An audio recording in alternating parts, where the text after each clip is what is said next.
अगर आप किराना दुकान शुरू कर रहे हैं तो ये वीडियो आपके लिए बहुत ज़्यादा हेल्पफुल होगी। दोस्तों, जो दुकानदार होते हैं ना, वो डिप्रेशन में अक्सर क्यों होते हैं, किस चीज़ से होते हैं, क्या उनके शॉप में ऐसी कौन सी चीज़ें होती हैं, ऐसा कौन सा प्रोडक्ट होता है, या फिर जो सामान लाते हैं उनमें कोई मिस्टेक होता है, अक्सर वो डिप्रेशन में क्यों आ जाते हैं। मैं भी आया था, क्योंकि जब मैंने अपने इस शॉप को शुरू किया था, मैं भी 5 से 6 महीने डिप्रेशन में चल रहा था कि भाई ऐसा क्यों हो रहा है हमारे साथ में। ये चीज़ मैं आप लोगों से क्यों शेयर कर रहा हूँ कि शायद कि ये सब चीज़ें आपके साथ में ना हो। जो चीज़ मेरे साथ में हुआ है, ये चीज़ें आपके साथ में ना हो, तो बस वीडियो को देख के जाइएगा। देखिए दोस्तों, जो नए दुकानदार होते हैं ना, उनको ये चीज़ें नहीं पता होती है कि जब हम दुकान करते हैं तो दुकान में क्या होता है, पता है। अगर आप ये सोचो कि मैं किसी का पैसा बकाया ना रहूँ, किसी भी होलसेलर या फिर किसी भी रिटेलर का मैं बकाया ना रहूँ एक भी रुपये, तो भाई ये बिजनेस है। बिजनेस में किसी न किसी का पैसा आप रहोगे, भले ज़्यादा ना रहो, कम ही रखो, लेकिन कुछ न कुछ रहता है। अब कुछ नए दुकानदार ऐसे भी होते हैं जो डिप्रेशन में आ जाते हैं इस चीज़ को लेके कि भाई मैं उनका बकायादार हूँ, उधारी हूँ, और 1,000 रुपये, 2,000 रुपये या 6,000, 10,000, जिस तरह से आपकी शॉप होती है उसी तरह से आपका जो बकाया का पैसा होता है, आप होलसेलर का, रिटेलर का आप बकायेदार रहते हैं। अगर आप ये सोचकर डिप्रेशन में आते हैं ना, तो ये आपकी मूर्खता है। अब दोस्तों, मैं आपको एग्जाम तौर पे बताता हूँ। जैसे कि ये इनो का डिब्बा है, अब एक डिब्बे में 60 पाउच आता है, यानी 60 पीस निकलता है। अब ये मैं एक होलसेलर से लिया हूँ, या फिर यूँ कह लीजिए मैं एक डिस्ट्रीब्यूटर से लिया हूँ। अब होलसेलर से लेने में और डिस्ट्रीब्यूटर से लेने में काफ़ी डिफरेंस होता है। यानी कि जो इसका रेट होता है ना, रेट में काफ़ी ज़्यादा डिफरेंस आप पाओगे दोस्तों। जैसे कि अगर हमें एक डिस्ट्रीब्यूटर वाला दिया है 470 रुपये में, ठीक है। अगर आप रेगुलर सामान लेते हैं ना, किसी भी एक, चाहे आप होलसेलर से लें या फिर एक डिस्ट्रीब्यूटर वाले से लें, तो दोस्तों बिजनेस में उधारी होती है। अब उधारी कैसे होती है और क्यों होती है, और जो नए दुकानदार वाले होते हैं डिप्रेशन में क्यों आ जाते हैं दोस्तों।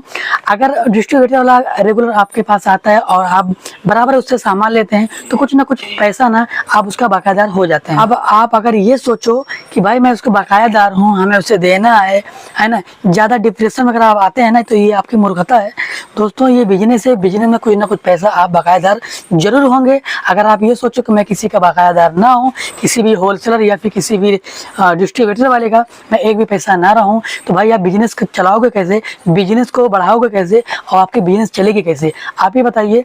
जब भी आप किसी भी डिस्ट्रीब्यूटर से इस सामान को लेते हैं, पैसा आप आधा देते हैं, आधा पैसा रहता है, आप उसे देते हैं बाद में, लेकिन कुछ ना कुछ पैसा रहता है, क्योंकि किराना शॉप में 2000 प्लस प्रोडक्ट होते हैं। अब 2000 प्लस प्रोडक्ट में आपको सब प्रोडक्ट को अपनी दुकान पर अवेलेबल रखना है, क्योंकि अगर आप पूरा सामान अपनी दुकान पर अवेलेबल नहीं रखेंगे तो कस्टमर टूटेंगे, कस्टमर वापस जाएंगे और आपकी सेल डाउन होगी। और यही रीज़न है जो दुकान अक्सर बंद होती है, जो अक्सर सेल डाउन होने लगती है।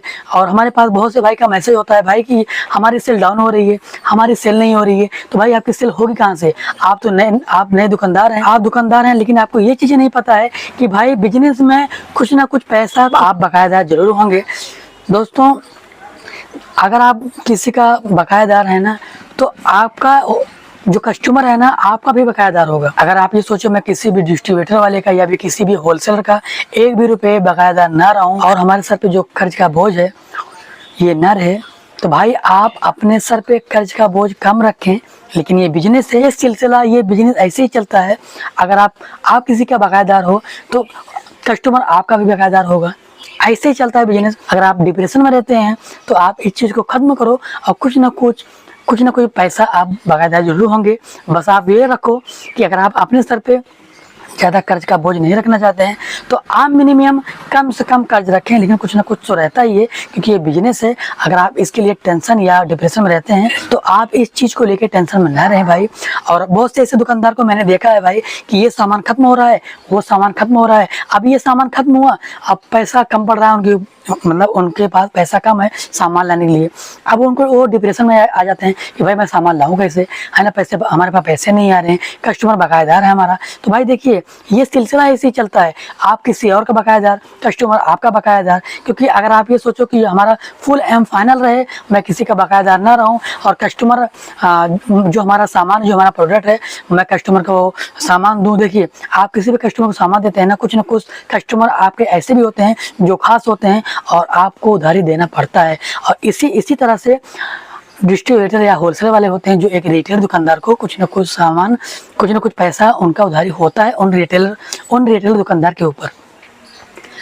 तो आप ये ना सोचें कि भाई हमारा ये सामान खत्म हो रहा है तो मैं डिप्रेशन में आ जाऊँ, हमें टेंशन हो जाए।